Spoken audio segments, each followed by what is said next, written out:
Okay, today we're going to combine greenhouse management and plant sites in class today.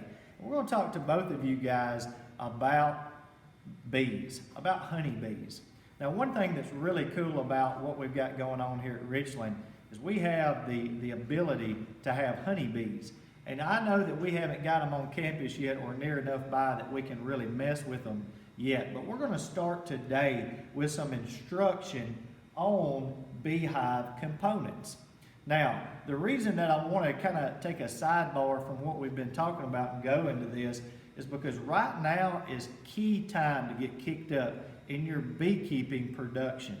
So at home, if you have bees, you know, there's some things that you need to think about. Obviously, if you want to get into honeybees, now's the time.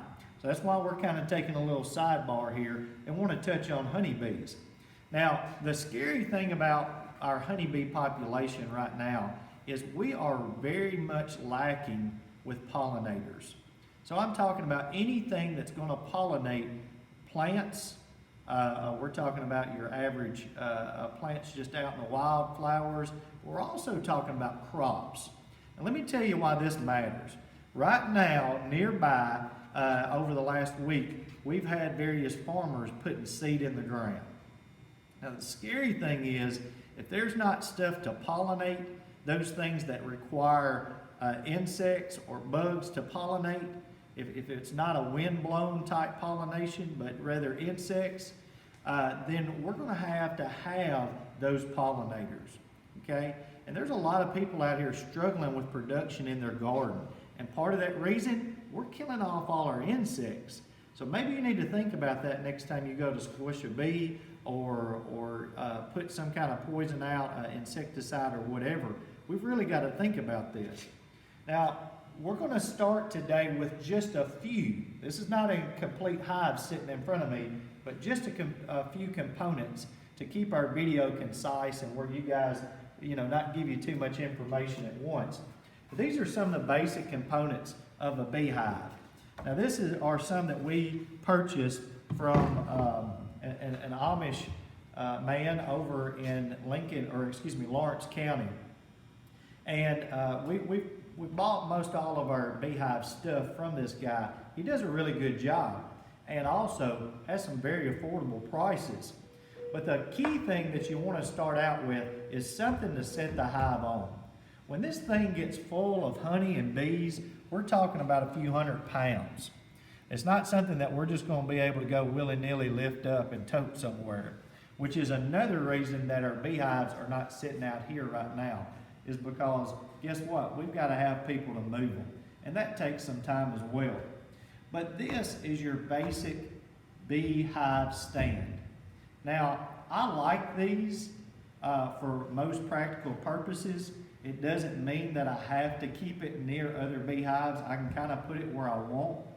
But there are a lot of you guys that I know, or a few of you guys out there in our classes that have bees, and you've got some really awesome setups where those bees are together.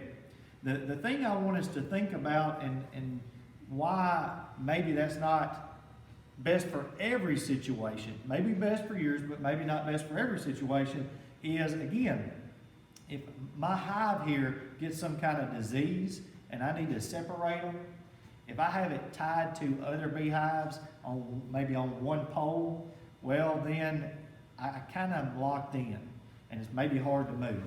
So this beehive stand needs to be level. That's rule number one.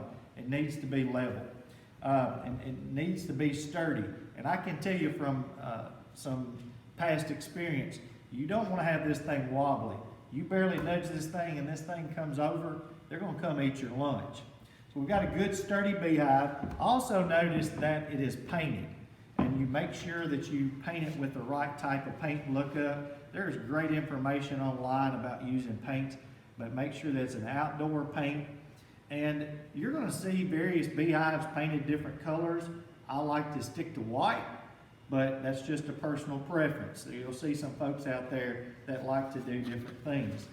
Now this is what's called a screened bottom. This is going to be the base of your beehive. And you'll notice that it fits pretty evenly with this slope. This slope allows for a place, kind of a landing pad for your honeybees. When they come in, they're carrying a lot more than what you think. You know, a beehive or a bee coming back to the hive loaded down with pollen, you may be carrying what's the equivalent of you running with an 80-pound backpack. And you think about the fact that they may travel even up to 3 miles to pollinate. So they've carried that a long way, and not just walking, not crawling, not going a little bit and setting it down. I mean, they're flying. When they get here, they're worn out, especially at the end of the day. So this gives them a nice pad to crawl up inside the beehive.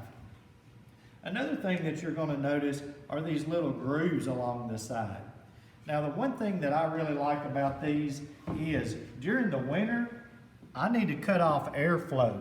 So I'm going to actually slide something maybe like a campaign sign. You know, you made put out a sign for a state representative back last few years ago or whatever. Hang on to those signs.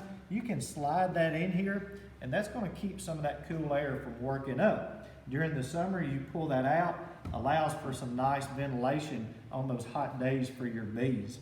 I really like these screen bottoms. Now, they do make solid bottoms. And here's my beef with this, and this is opinion, but my beef with that is if anything gets in here in your hive, whether it be water or whether it be just, you know, dead bees, litter, whatever it is, trash, if you don't have an open bottom, it's going to pile up in the bottom. My theory on that is if it piles up in the bottom and the bees have to spend time cleaning it out, then they're spending time doing something other than taking care of the hive in the ways that we need it. So that's the beehive stand and the screen bottom. Now, here's what we call the supers. I have 2 different size supers here. I don't know if you can really tell in this video, but this one is obviously deeper than this one. This is what's called a deep, okay? A deep super. And this is what's called a medium. Now, most people will say you need to have at least 1 deep on the bottom. I've started hives out and had all mediums. It just depends. They're going to fill mediums up faster, okay, than your deeps. But if you need to pull these boxes off of here, the more stuff that's in them, the heavier they're going to be. And when you're pulling stuff off in the middle of July and August, you don't want it to be any heavier than it has to be, especially if you have angry bees flying around you. Now inside, what we're going to find are 2 different types or 2 different colors here, but this is going to be a frame. Now, this is a synthetic foundation. This is supposed to hold up better than just your average wax foundation, but this synthetic deal is a little tougher sometimes to get them to actually build on to that, because what they're going to do, they're going to bring stuff in, they're going to draw out the wax, and then they're going to start to store honey. And the queen, especially in these deeps, is going to start laying eggs in here. You want a good queen, and we'll talk about that maybe another day, but the queen is exactly that. She rules the roost.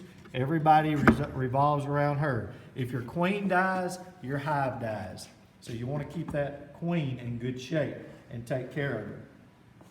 But if I were to fast forward to July, August, and maybe even later, then this is what my comb is going to be attached to and what I'm going to extract my honey out.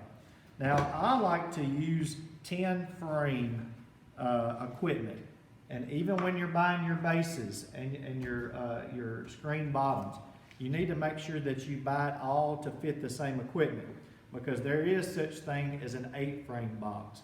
But I like to use a 10-frame box, and I also like to leave it where there's only 9 frames in each box. And what that's going to do is to allow you room to space them out a little bit.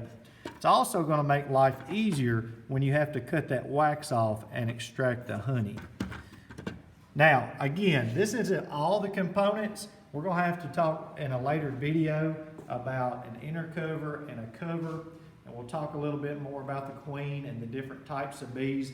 But I really want you over the next week or two to start paying attention, because bees are swarming.